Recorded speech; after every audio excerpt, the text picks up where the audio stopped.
G'day and welcome again to the Campfire Project. Today on the panel discussion we have Andy Bryce, who is an EFT master. How are you, Andy? I'm pretty well, given I'm just waking up. You're great. And we have Angela Heise, leadership and emotional productivity coach. How are you, Angela? Really well, considering that I've already had a really long day. I just love the fact that we're all over the world and our time differences. And we have Thomas Graham, who is an Indigenous radio personality here in Newcastle, Australia. How are you, Thomas? Yeah, good, mate. How are you? Really good. Now, with all the things that are going on today with overseas and around the world, we thought it was appropriate to have a bit of a talk about the culture, racism, and the emotional responses to shifting perceptions that we have today. And so what I'd like to do, first of all, is to throw it over to you, Thomas, if you would. You've got a video there you'd like to play for us. Yeah, absolutely. So I'm a proud Darkinjin and Gadigal man, and which are Central Coast is Darkinjin and Sydney is Gadigal, or Eora Nation. So although I'm very white-skinned, I love my culture, and I want to turn it over to an incredible woman of my life, Donna Meehan. She's the host of the program, the Indigenous program that I'm a part of, and so she's going to welcome us to Newcastle country, or Warbigal country. So.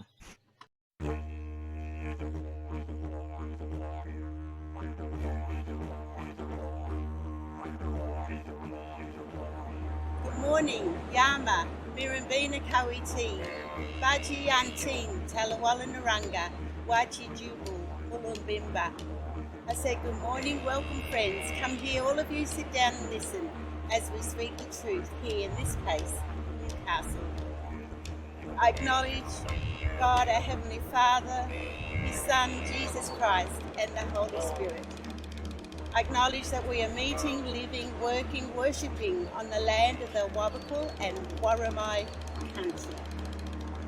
I pay my respects to the elders, past and present, to the emerging Christian leaders, to the Torres Strait Islander families, and our non-Aboriginal friends who stand and pray with us. Times are hard, they come and go. But there are still great things in store, great things to be done in this city. May our lives mirror your story, O Lord. Thank you for this day.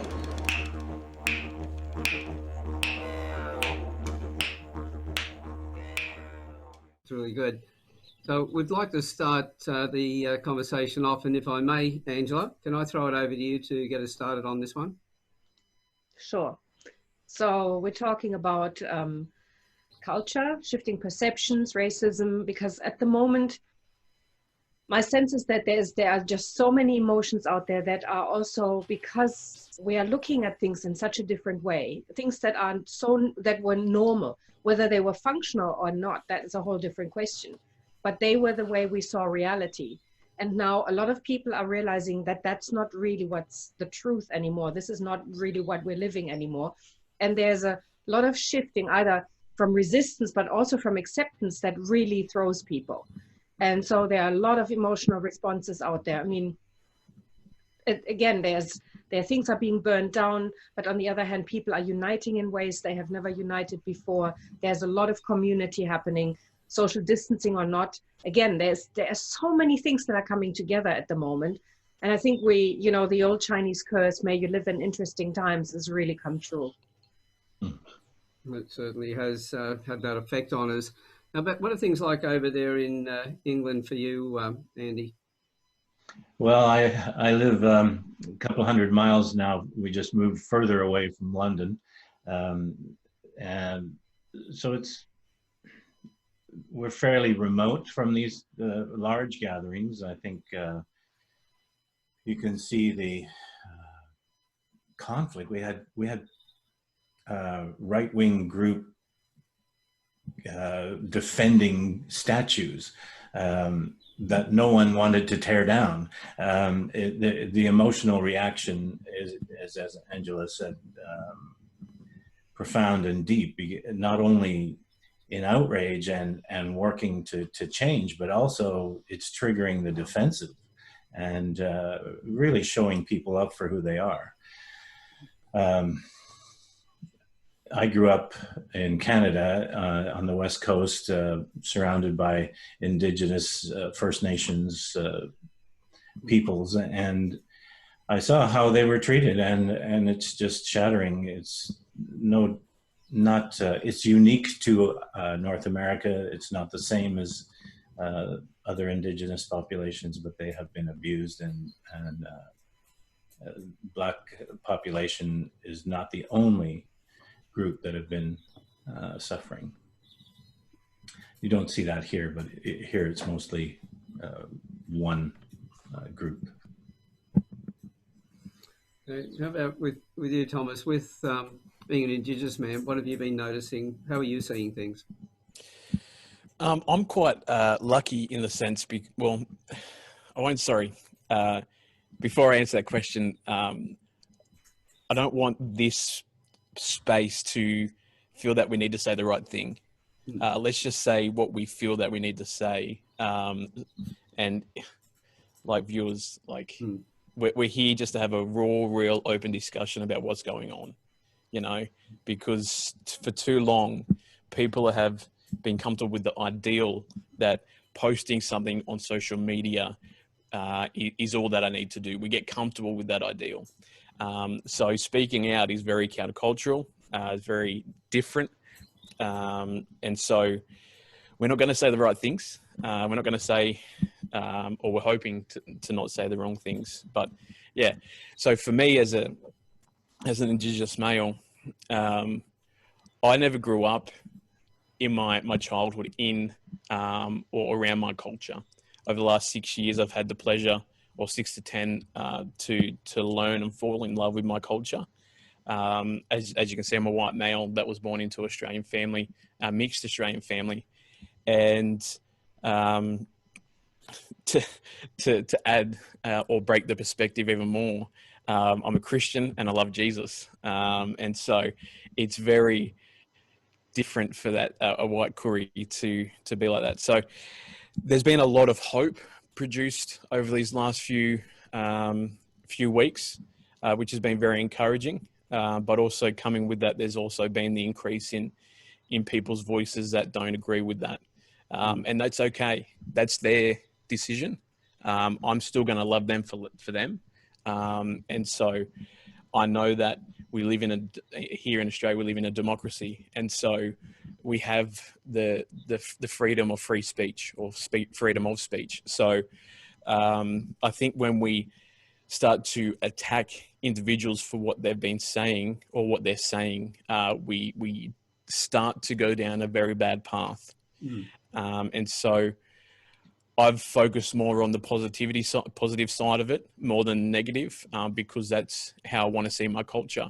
I'm not oblivious to the past or the past 250 years, but I'm also not naive that I'm going to teach my kids that. Obviously, I'm going to respect my elders and ancestors and stuff like that, but I want to show my kids and my family a culture that is not what has been plastered, but also still respecting what's happened, because my grandfather, my father's father, he was a stolen generation and a part of that. So it's very close to my family. But yeah, I'm looking at the hope, or I'm looking at the positivity, or I'm looking at the light more than I'm looking at the darkness. Yeah, the way I look at it is that, as they say, history is written by the victors, and so you get one version of it. I'm a strong believer that everything that's happened in the past should be taught in school, the good, the bad, the ugly, warts and all. Because if we have that, then we learn from our past and we don't make the same mistakes in the future. Absolutely. So it's not a matter of pushing that under the carpet, it's seeing that. Yeah. But it's also seeing the full story as well. Yeah. So I've seen, I've made a couple of posts up on Facebook this week, which were, videos that were created by Black Americans, talking about the things that they didn't believe with what's happening with, or being happened with other Black Americans. And that I was asked, well, what did I think about? And I said, well, first of all, there is agendas behind everything. And we need to know what those agendas are of each of the people before we make a decision or react on it. We need to step back and find more information. And as I pointed out, that I don't have a problem with any nationality. That's what the Campfire's been built on. Everybody, their culture, their gender, their religion, everyone was welcome as long as they had the right heart. And when I made that comment, I was pointed out that I was a white privileged male. And I thought, right. So look at the agenda behind the person who had said that. And that's what we need to be doing, is looking at the big picture, finding out all the facts, and then making a decision from that. And if we're doing that, we're not looking at colour, we're not looking at anything else, we're looking at what's happening. And if one person attacks another person, well, we deal with that situation, we don't add to it. And there seems to be a lot of adding to it, which has been totally inappropriate. And I think that when we take those sides, we actually drive a wedge between us even further than we had before. Yeah, absolutely. And I think a lot of people's responses come out of pain, or it's stemmed from the pain. And it might not be their logical sense or logical mind speaking forth. It's the pain that they've been, that's been passed down to them, or it's their pain that they've experienced within that from firsthand, whether it's police brutality or whatever. So there's always a little bit of, especially in my life, I always address the person and love the person and hear what they have to say. And then I process what they've said. I never attack them for what they've said. I never respond in a way that's not loving, because I understand that we're still humans. Like when everything is pushed aside, we still live on the same earth as one another. We still breathe the same air. We still have the same heart and the same colored blood. And I think that's where we need to understand we're talking face to face with a person. We're not talking face to face to a color. We're not looking face to face or talking face to face with the religion or anything like that. We're talking face to face to a person. And that's simply what our culture wants, is that we don't want to be better than anyone else. You know, like it's just, we want equal rights. Like we're not portraying something more. Sorry, I just read a text and I'm not meant to say that. I'm not going to announce what's on the text, as I can't let it go live, but I'm very happy with the text. So anyways, it's from my mother. So, but yeah, like there's a woman from Atlanta, an author, and she posted a 6 months ago, and the way she describes what's happening over there, she puts it in a way that's a Monopoly game, and it just makes it sound so understandable.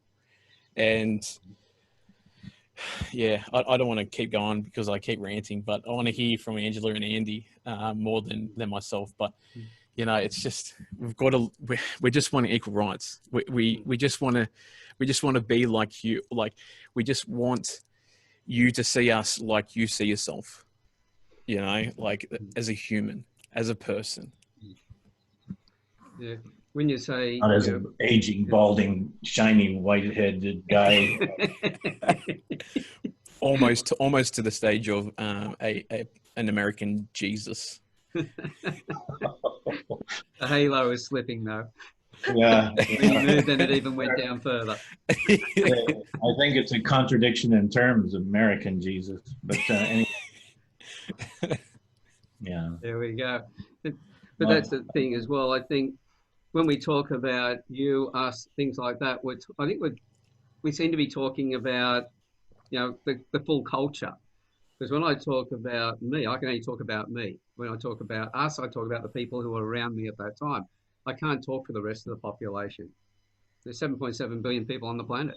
Yeah, absolutely. You know, I don't have that voice. Yeah. And I think we need to be careful about the way we're saying it so the other person understands where we're coming from, because I think unless we understand the other person, they're going to take what I say in a different context to the way I mean it. And that's when things get out of hand. That's what I said to this person the other day when they asked me a question, because it was there was a video as well I was asked to look at, which we had, what's her name, Oprah, doing the interviewing. And it's one she's doing from home at the moment. And the words she was using were quite emotive. And so it was eliciting the response that she wanted from the other people. And I went, hang on, we're going to have a discussion, take the emotion out of it, bring it back to very basic language. Because they did tests some time ago where they had two large groups of people. They showed them a video of a car accident, one car hitting another. One group, they asked, how fast was the car going when it hit the other car? They got a range of speeds from that group. Then they went to the other group and said, how fast was the car going when it smashed into the other car? And all of a sudden, the range was a similar range, but it was about 10 kilometres faster, per hour faster. So the words we use, because as soon as I hear somebody using emotive words, I go, okay, what's their agenda? Where are they trying to take this? Because it's no longer about the issue. Yeah. And I think that's where a lot of I feel that's where a lot of our problems have come from. And so, when you said before about you want us to be open and everything else, I'm still thinking at the same time, I've still got to reserve that a little bit to make sure that the words I use are going to be, they've got a better chance of being taken in the way that I mean them. Yeah, absolutely. Yeah. And Sue, sorry, just like I'm speaking on behalf of myself and my journey within my culture. I'm not speaking on behalf of my culture. I just want to make that clear, because I'm still learning my culture. I've spent the last 6 to 10 years learning my culture, yes, but I see myself as still a student in my culture, and so whatever I say is not a reflection of my culture in the sense of what my elders would agree with. So I just want to honor my elders and respect my elders and ancestors and stuff like that. So it's my personal view, not potentially not of my culture, so of my ancestors and elders. So. I think that's the same thing with, I'd say for myself as well. I can't speak for Angela and Andrew because I'm not them. So, yeah, absolutely. But that's what it comes down to. We can only speak for ourselves, and we can only speak from the knowledge that we have. And so it's like, okay, we talk about manhood and everything else. I don't talk about being a man. I talk about being on a journey to become a better man. And so it's always growing. So I'm always going to be learning, the same as you are with your culture. Everything I'm going to continue learning till the day I die. So without jumping into a position of absolute, I'm in a position of growth. And I grow from what I learn from other people. So the more open mind I can have, and the more I can appreciate and respect others, because that's three of the pillars with the Aboriginal community is love, humility, and respect. So if we don't live those, then how can we complain about anybody else? Exactly. Well, one of the concepts that's come up for me working with, I have for 20 years worked with individuals, but in the last 5 or 6 years, I've been working with families, and a key concept that I think gets in the way is righteousness. And righteousness has been the thing that justifies any kind of behavior. So one family we're working with was very, in the United States, the parents were from a red state and very right-wing, strict religious, and their daughter is a lesbian married to a woman, and the righteousness had kept them apart for 25 years.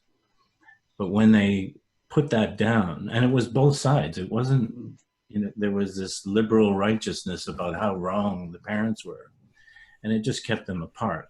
And when it took 6 days of working with the 4 people to have them actually listen to each other and understand, and to put down the justifications and righteous indignation about everything. So on every level, I mean, the Spanish Inquisition was possible because of the righteousness of that time and that church. And self-righteousness can also perform the same function of justifying bizarre and terrible behavior. So I think being able to be humble and flexible, resilient, and to listen. I have a lot of opportunity right now to learn, and that is facilitated by letting things in and letting my righteousness, to whatever extent I had it, to go. I think the risk at the moment is that we are generalizing like crazy. So we are polarizing more and more. And, you know, like Thomas was saying, it's about the individuals, like you were saying, Andrew, it's about the individuals, and Alan as well.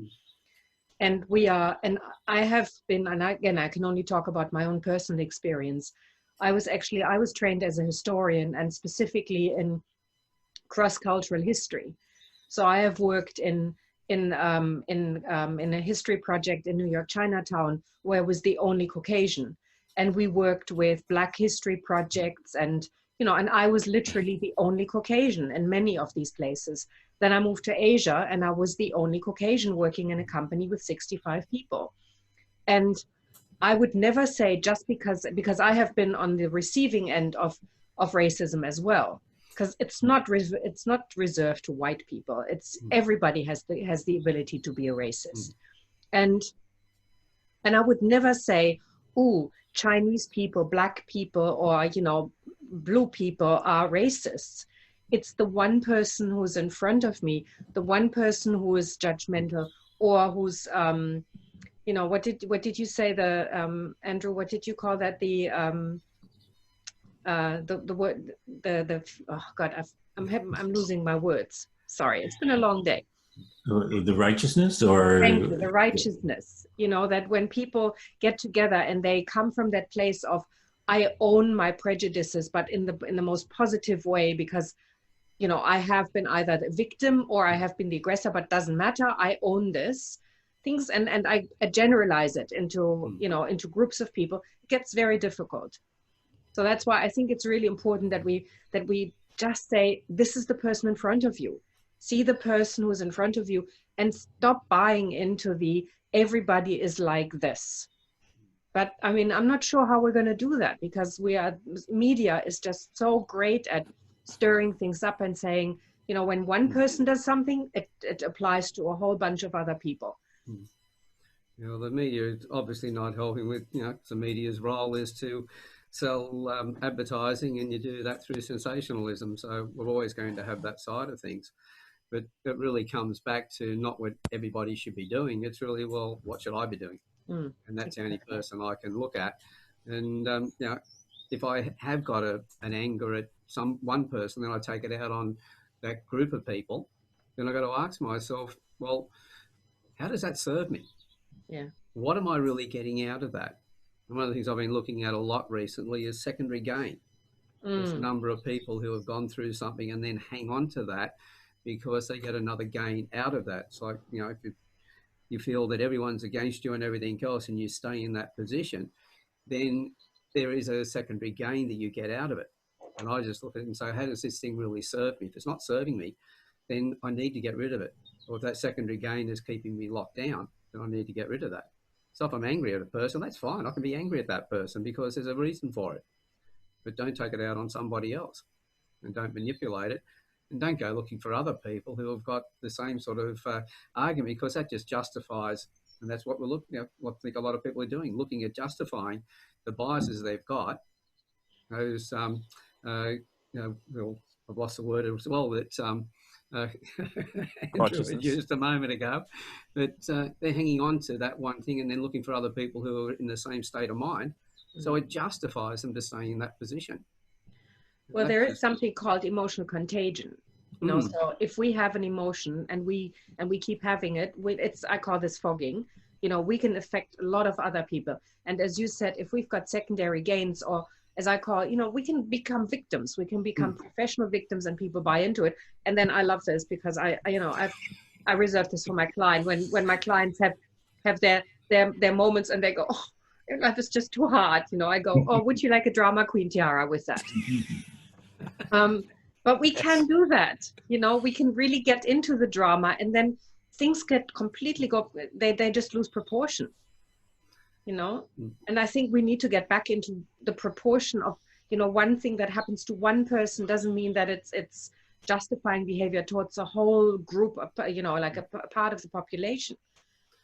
Yeah, well, I'll just make a comment that I feel that the three of us guys are missing out because we don't have tiaras, so we should have a complaint about that one. Well, they're available. But yeah, I joke about that comment, but how many people react that way? They take on other people's stuff so that they feel that, you know, because they feel like they're missing out, and they don't do themselves any favours in the process. Yeah. Well, it's easier to side with people who are already, you know, in a difficult position, you know. And again, as I was trying to say, it's there are no, you know, there are no victors. We're all losers when it comes to that, because when we buy into it, and I think it's really important that we teach people how to think, not what to think, but how to think. So people learn how to actually make those differentiated decisions. And are you familiar? I don't know if you are familiar with a ladder of inference. Have you heard of that? It's a model. It's a model that says that we start off with observing behavior, but then we choose behavior because we can't take in all the information, and then we draw conclusions, and then we have perceptions about it. Then we create beliefs about it. And once we have a belief, we never go back to behavior that we've observed. We only go back to what we already know we're going to find, which is just that very small selection of behavior that I've already identified. And then it becomes a vicious circle, because then it's a self-perpetuating cycle. Like, behave a certain way, you conform to my belief, it's strengthened and strengthened, and that's how we get up. So we end up with stereotypes and really severe judgments of people. And all of a sudden, we see people behaving in a certain way that has absolutely nothing to do with reality. That's it. And that's the thing too. Well, after you've worked your way up from that lower level up to the top level, as you say, people won't go back there after you've done all that work. Well, you don't want to go back and spend that energy again. Yeah. But I already know that I know, right? So why should I bother? That's it. So, and then you connect with other people who help to support that, saying, oh, all these other people are saying things, so I must be right. Yeah. So we look for reasons to justify the decisions that were made about things. And you're going to say... Yeah, we delete, distort, and generalize to prove what we already believe. And some of the beliefs that we have are decisions that we made as a child. And they're not based on something that we would choose now. So Angela, exactly, once you have a belief, it's functioning, and then we filter for evidence to prove that belief is true. And we'll delete the truth to maintain that belief. So one of the things everyone's been talking about, well, they saw a video of such and such, so it must be true. But my life is a video, which started when I was born and will finish when I die. And in that, you can take any segment out and you get an interpretation of who I am, but it's not my full interpretation of who I am. I did a training course many years ago, and we're looking at emotions, and we watched a video, and it was a short segment of this guy that looked, pretty rough, street, dirty and everything. He was running across the road. There's a guy walking with a suit and carrying a briefcase, all dressed up. This guy's running at him. So the first interpretation is, oh, it looks like he's going to try and rob this guy. It came back, and there were other things happening around. As we came back further and further, then we could see what was above this guy, and it's a piano that's falling from the scaffolding, from a rigging. They're taking it through a window, and this guy's running over and pushing him away. And so what we see, I question it now. If I see a short video, I go, well, what was the lead up to that? What was around that? What was happening around that as well? The people I hear in it and the way they're yelling, I go, are they trying to stop something, or are they trying to add to it? Are they trying to stir up? So I analyse things, to a much greater extent before I even make a decision on things. And people go, oh, you're not reacting. And I go, no, I'm evaluating. And not until I've evaluated it properly am I going to get involved. And that's one of the reasons why I can talk to people on both sides of the argument and be in trouble with both of them, because I'm not getting involved in taking a side. And I'm going, sorry, I'm still not going to change. You can call me anything you like. I'm going to be in this position because I don't want to be part of the problem. If I'm going to be anything, I want to be part of the solution. Since we're talking about videos, in my early training 20 years ago in the EFT, they showed us a video and they said, watch how many people hold pass the ball around. And while you're doing that, a person in a gorilla suit walks across the screen. And then they say, well, who saw the gorilla? And everybody's going, what gorilla? Yeah. So our perception, and legally, an eyewitness is the least valuable witness and in a court. So yes, it's important to evaluate, and it's also important to recognize what you're seeing and how narrow is my field of perception, and am I finding what I'm looking for? The one thing I learned when I was training as a historian was the very first thing we were told was, when you see something that's supposed to be a fact, find at least 3 other sources that come from that proof that it is, 3 completely different ones. And I don't know about you, but when I read something, and I generally go and find out where this comes from, and more often than not, the source is, yes, there are thousands of articles about that, but they're all the same. They all go back to exactly the same article. It just gets rewritten and rinsed over and over again until it has become reality. But when I go back to the original article, it's just opinion. It has absolutely nothing to do with fact. But people look at it and go, oh, it's on the internet, it must be true. And I have literally gone to people and said, here's the original article. It has absolutely nothing to do with what this new article says. And, and people go, no, this is the truth. Well, I agree with that. Somewhere on the internet, I saw George Washington that said that you can't trust everything that's on the internet. Yeah. Well, the good thing about the internet is that everyone can express an opinion. The bad thing about the internet is that everyone can express an opinion. Yeah. That's it. Because now everyone's got the right to express their opinion, because that's what we do. We have that right. But do you have the phenomena that we have here, where you have the BBC has to present 2 different, if they have a scientist on and talks about global warming, they have to have someone who represents the idea that there is no global warming, or it's not a threat. So they'll have a scientist and then some guy off the street who's written something about, that's just an example, I don't know. Flat Earth. But it's, yeah, like that. So you'll have somebody who thinks it's round and somebody who thinks it's flat. Yeah. But you have to give equal time, even if there's no basis for it. And it's getting to... Is that from soapbox? Is that still from soapboxing in Hyde Park Corner? Yeah, they still have that, I believe. But of course, you have to be 2 meters apart to listen. Yeah, that's one thing with the coronavirus. Which is tough for me, because I grew up with feet and inches, and I'm really never sure what 2 meters is. Yeah, well, I've got to stop and think about that one as well. Saw a picture today that showed the distance that was supposed to be between 2 people was the length of an adult kangaroo. So that's the way we're measuring it in Australia. Yes. Since we have them everywhere, right? That's it. In Canada, it's a moose apart. Antlers or lengthwise? It's almost the same. If you've ever seen one, they're huge. They're bigger than your car. They stand tall. So what sort of suggestions have you, well, first of all, how are you handling things, each of you handling things yourselves? And how would you suggest other people to look at things? What would you, or even more to the point, what would you like to see other people doing? Walk up to people, talk to them. Mm. You know, like have conversations with people, get to know them.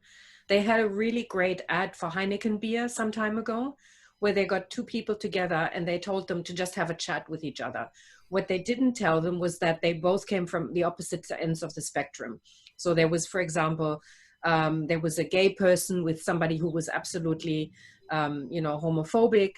They had somebody who had issues with transsexual, and they put them together with somebody who had gone through a transition, who was actually serving in the army. And these people got together and they had these most amazing conversations. And then they basically lifted the curtain and said, by the way, you have this position and you have that. You now have a choice. You can either continue talking with each other or you can walk away. Not a single person walked away. They all stayed. Because it became, instead of being an abstract label, a stereotype, a judgment, it was about the person in front of them that defied that stereotype completely. And so I think we need more of that. I think so. Because I had, just on that particular level, my second oldest boy, didn't really like policemen when he was growing up. And a mate of mine, Juan, came over and I was out and waited, and they got into a conversation. They're having a great time. I came back. I just come back from the gym, so I went to the shower, came back out of the shower, and they're still chatting. And I said, to my son Justin, I said, Juan's not a bad guy for a copper, is he? And isn't he? And he goes, what? Is he a copper? I said, yeah. And they started. Then my son walked him out to the car later on Juan was on his way home, and I didn't see him for another 20 or 45 minutes. They're still outside talking. So it's when you don't have that opportunity to make assumptions about somebody. In this particular case, it was a mate of mine, so Justin was okay with him. In that situation you've just said there, Angela, there was a curtain in between them, so they couldn't see them. And so having that... No, they could see each other, but they didn't know where they were coming from. They didn't have the label. They didn't have the label, I'm gay or I'm homophobic on their chest. They just talked. Yeah. But all that information about who they were, and there was no chance to make an assumption up front. There was get to know somebody first and then find out the other stuff. Yeah. Sorry, you were talking about the metaphorical curtain, weren't you? Nice reframe. Oh God, it has been a long day, so please forgive me. It's been a really good day, but obviously my filters are a little bit distorted. Talking about filters. You're talking to me. There's not much that isn't distorted about me to start with. You get used to it. Don't worry about it. It's the whole thing. Being able to have a laugh and everything else with people. It's the mates I've got and the joking that we do. If we were heard in public by other people, one of us would get into trouble for sure, depending on who we're around. But it's a camaraderie that we have. Yeah. I know that they've got my back, and they know I've got their back, which is what it's all about.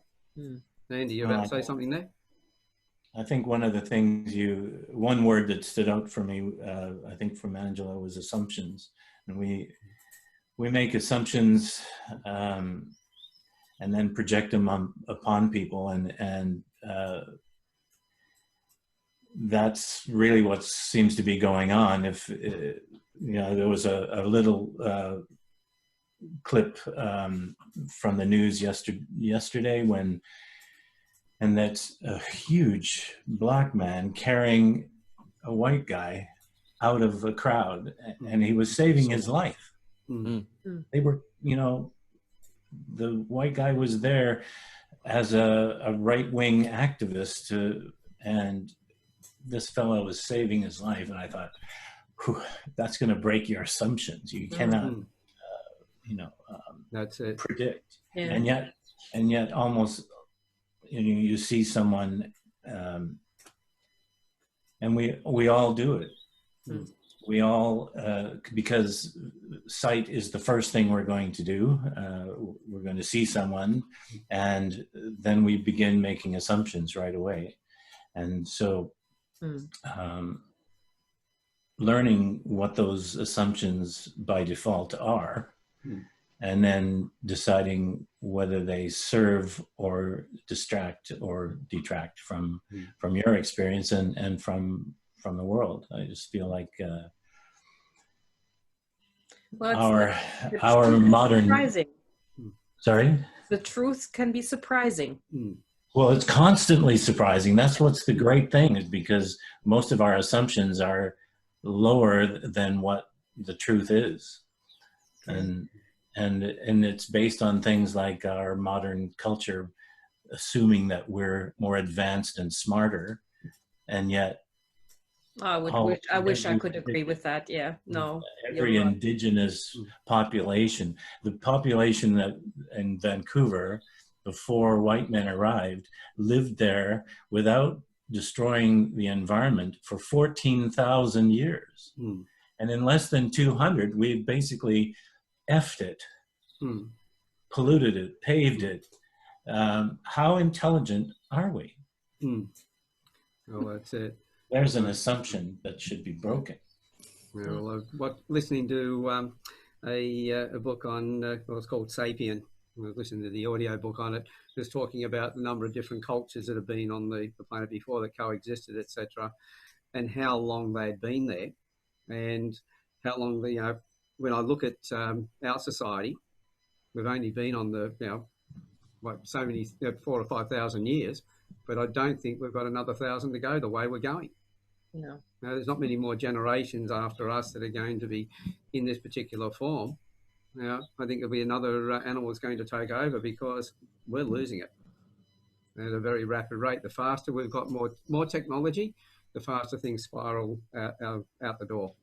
And so the more we're learning, the more we're getting great advances, but we're losing our humanity as we're getting all this technology, which we've already found with IT being the fastest growth industry in the world, and then coaching being the second, mainly because we're all disconnected from ourselves and each other. And with that, we're seeing more and more of that with the way we're reacting to things. If we don't change that, it's not a matter of looking at one nation compared to another. There's only one race, and that's a human race. And we need to look at it as one race and treat it that way. But if we don't, we're not going to be here for too long.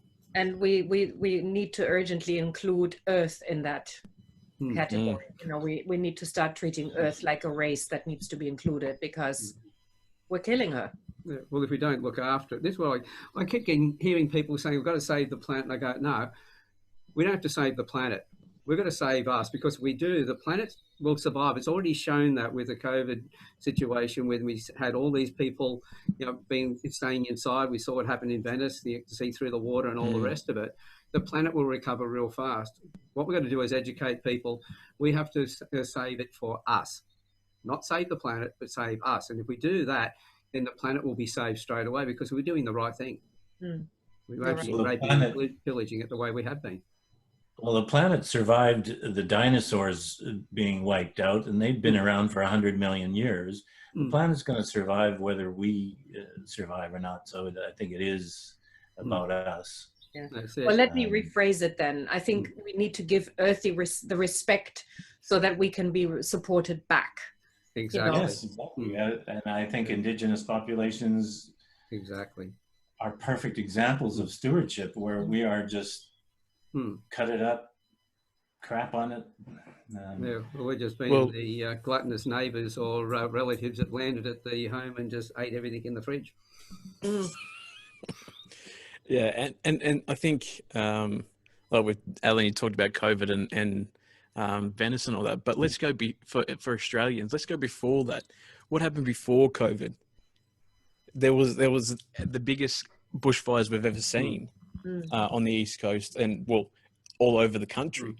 And so after that, there was a real sense that, and there was a real receptivity from to an extent, I'll say, from governments and authorities and stuff like that, on how First Nation Aboriginals look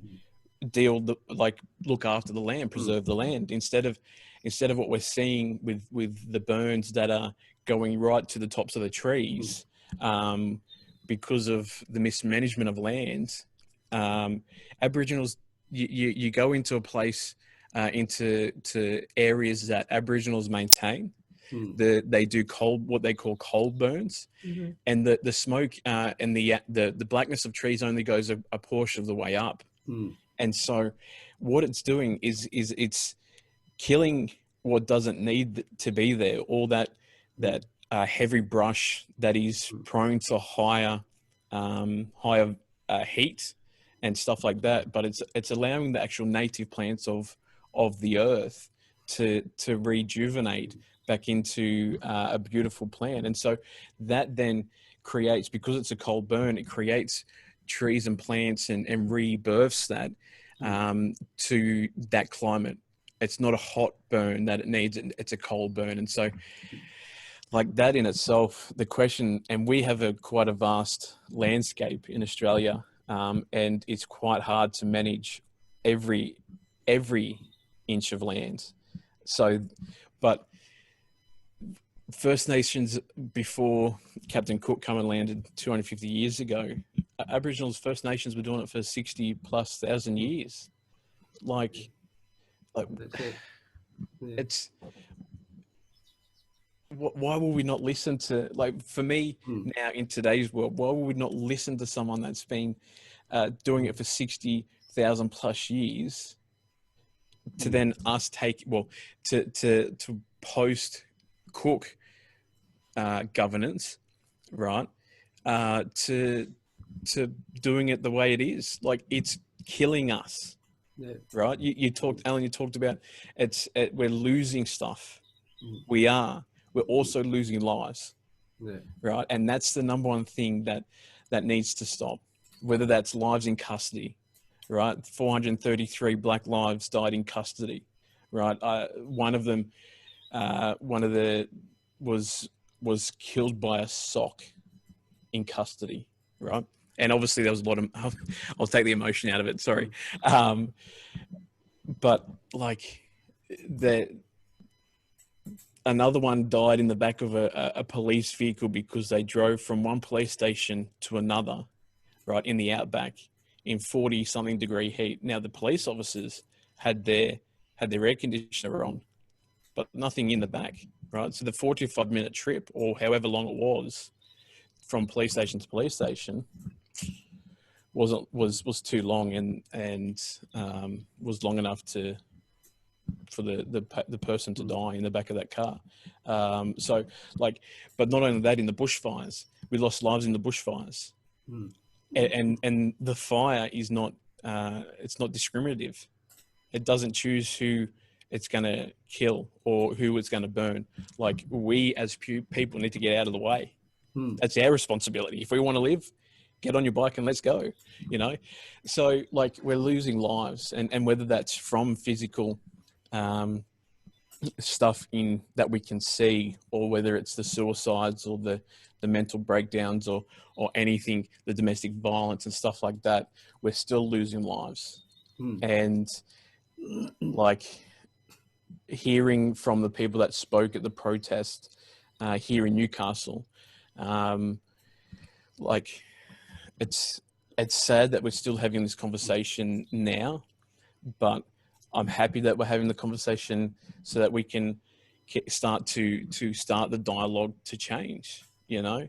Like, going back to perspectives and shifting perspectives, like, I read a story, and as I said before, I'm a Christian, and I look at the story of the Good Samaritan in the Bible, and there's 3 people that come across the man that's laying in the ditch.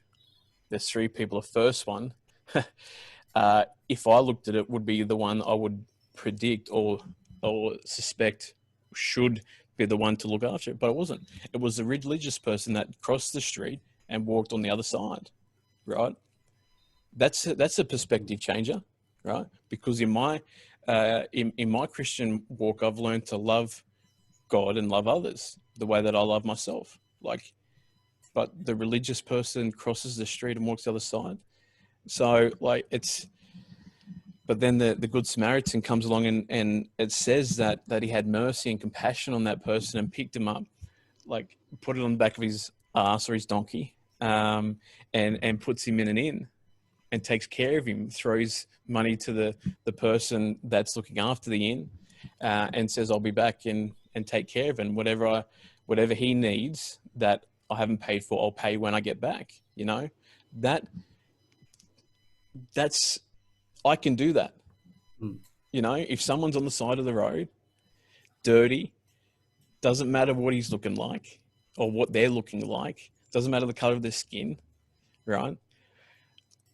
Like, I've volunteered for the last 4 years at Soul Cafe, right? And Alan, you know what Soul Cafe is to Newcastle, That's right? it. It's a beacon of hope, right? We feed. Now, obviously, it's changed differently with the COVID situation, but last year in 2019, 45,000 plus meals went out. You know, they didn't have an identity check at the door. They didn't have to tick a box if they're Aboriginal or not. They didn't have to write down where they've come from or their pains, hurts, habits, or hang-ups. You know, like, they've just walked straight in the door and we've provided a meal. And there's no agenda. Like, yes, it's a Christian organization, but we just want to feed them. They have a need, and we're gonna provide that need. You know, like, how hard is that? That's the thing. It shouldn't be hard at all to do that. Volunteering for those groups and spending time with people that have, you look at their background, everything else, and you go, you feel good when you're able to actually help. Why can't we do that all the time with everybody? Why do we have to pick people out and go, okay, we single them out because they're on the other side of the fence? As I said, you know, I prefer not to argue with somebody. I prefer to find out their viewpoint. And in that discussion, well, I may either change my view, or we may come to a different view. You know, they come to my view, or we find something in between, or just respect the fact that, hey, we have a different opinion. But Absolutely. we don't have to fight. Absolutely. And you know what? The greatest thing that's ever happened, and you can ask all the 170 plus volunteers here at Soul, what's the greatest thing that you've ever experienced? And they will no doubt talk about the stories that they've heard from the people that have sat at the tables. Yeah. Right? They've set aside time as a volunteer to hear what they have to say and hear the experiences that they've gone through, and it's changed their life. You know, they come back saying that they were the nicest person I've ever met. You know, that the most respectful, the most humble, the most, like, it's, yeah. Anyway, sorry. It's when we're familiar with something, you know, familiarity is what undoes the fear. We're very fearful of what's unfamiliar, but once it's familiar, we can drop it. But we rarely go to that place. It's much easier to go, you know, just leave me alone. Let me stay in my place, rather than make the effort of actually becoming familiar. I think it's also, I think that's true. And I think we also connect through our woundedness more than our successes. And often when we've had trauma and been hurt, we try to hide that because we think that people will not love us or like us as much if they know this thing about me. And yet for over 35 years, I've found that when people share that pain, they are loved more. Yeah.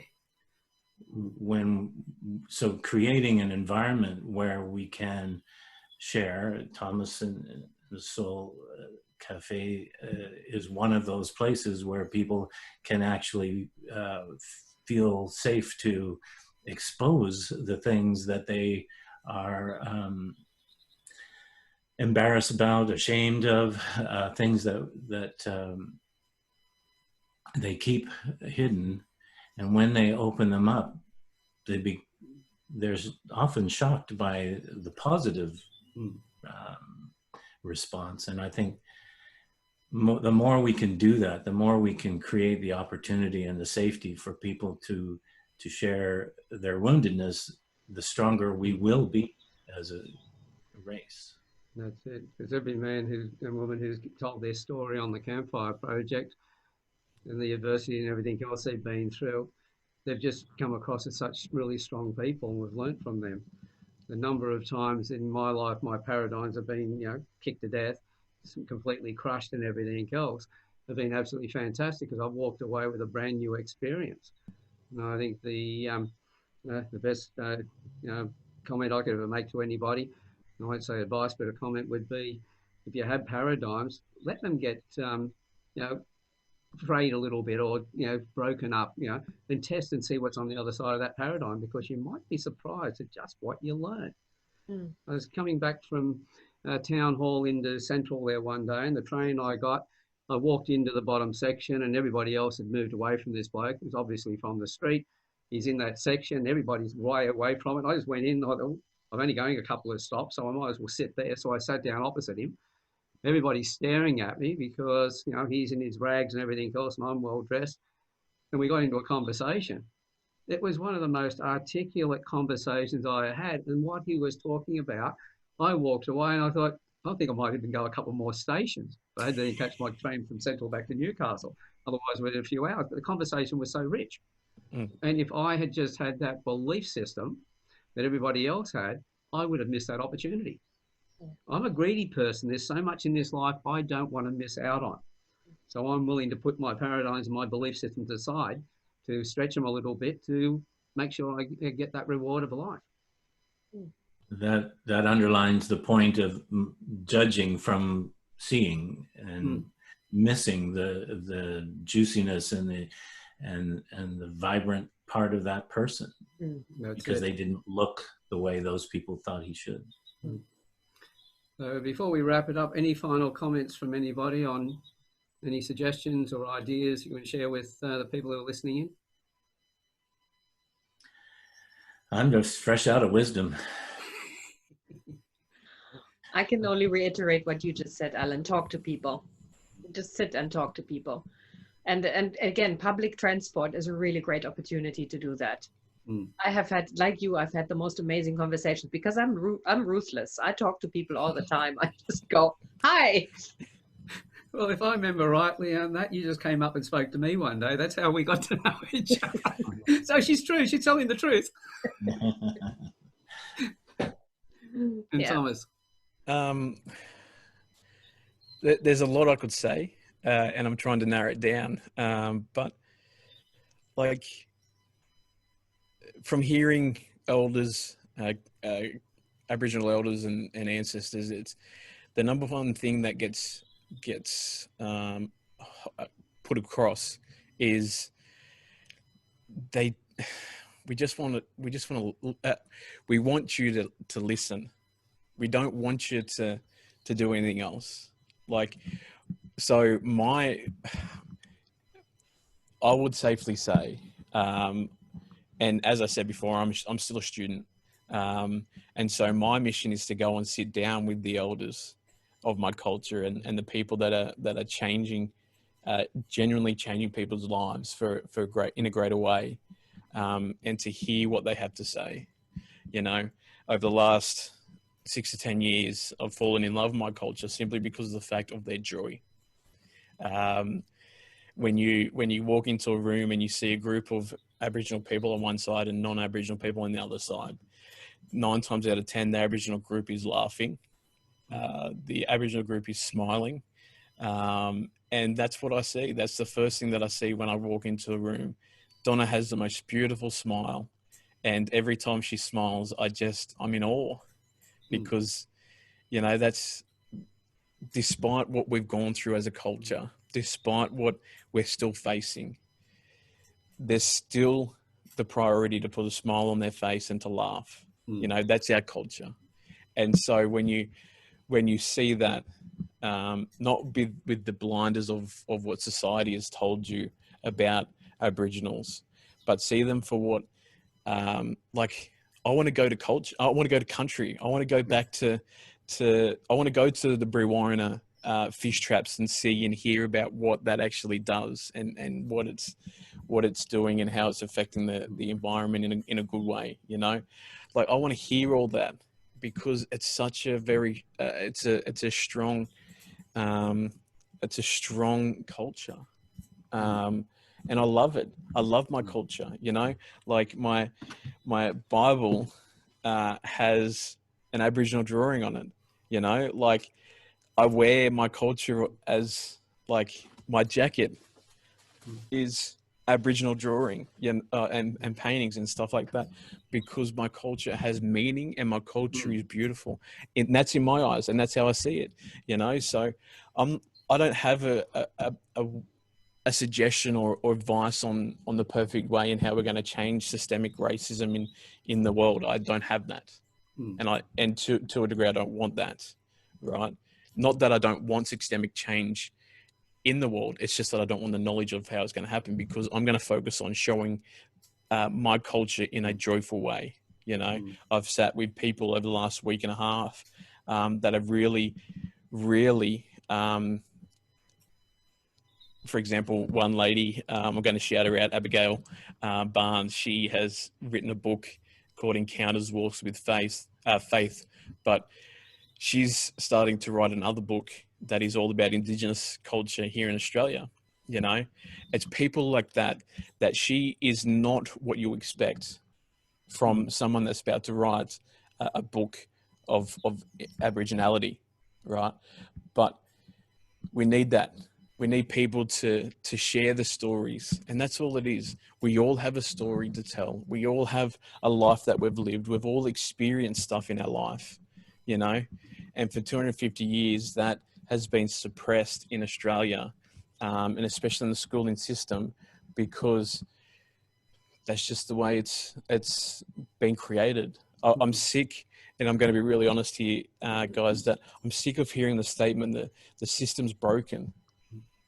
Like, the system's not broken. It was built that way. So how can it be broken? Yeah. So when we as it was 300 years ago, or whatever it was. That's right. So how can we, because the system's not going to change overnight, right? Obviously there's stuff that we can put in place, but you know what? I'm just going to choose to showcase my culture in a way that I want to see it, you know? Go and listen to Aboriginal elders. Go and sit down with them and hear them, because you know what? They're going to make you laugh. They're going to make you smile. They're going to make you feel you're the number one person in the world that they're sitting with right now. They're going to be present, you know? And it's, yeah. Just listen. You spoke of a book I read 30 some odd years ago. Is called The Songlines. Anybody? Sorry, I'm not that old. Well, if it came after you were born, the printing press was created before I was born. But this is a magnificent book that turned me around about Aboriginal Australian culture and the brilliance that's surviving and creating from a different point of view than the Industrial Revolution. You know, that's been the virus that has infected the whole world, and I think we need to get back to some more healthy lifestyles, which Aboriginals on every continent were living before we invaded them. There's a lot that we can learn from. But that's one thing I'd say to everybody: before you criticize somebody, make sure you know all the facts about them. So therefore, that's when you sit down with them, you learn from them and everything else, because you can't criticize something you don't know. Not from a you know, that is so true.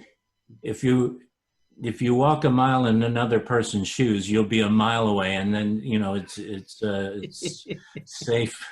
And you might also have you know, whatever, what do they call it, athlete's foot from their shoes as well. So exactly.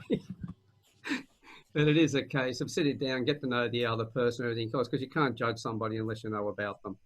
And so 100%. That's been my attitude. That's been my journey, to learn from as many people as I can, and one of the reasons why I don't have problems with, you know, many things out there. You know, I have more problems with myself than anybody else. So that's another story again. But guys, thanks very much for being here. Thomas, again, thank you for that opening video as well. You've got a good perspective and good start to the whole process. Angela, for your wisdom, and also for yours, Andrew. It's been really appreciated. So Okay. thanks for all of you being here. And to And everybody, yep, you're going to say... sorry, yeah, can I just say thank you to you guys as well, for talking about this and being a part of this.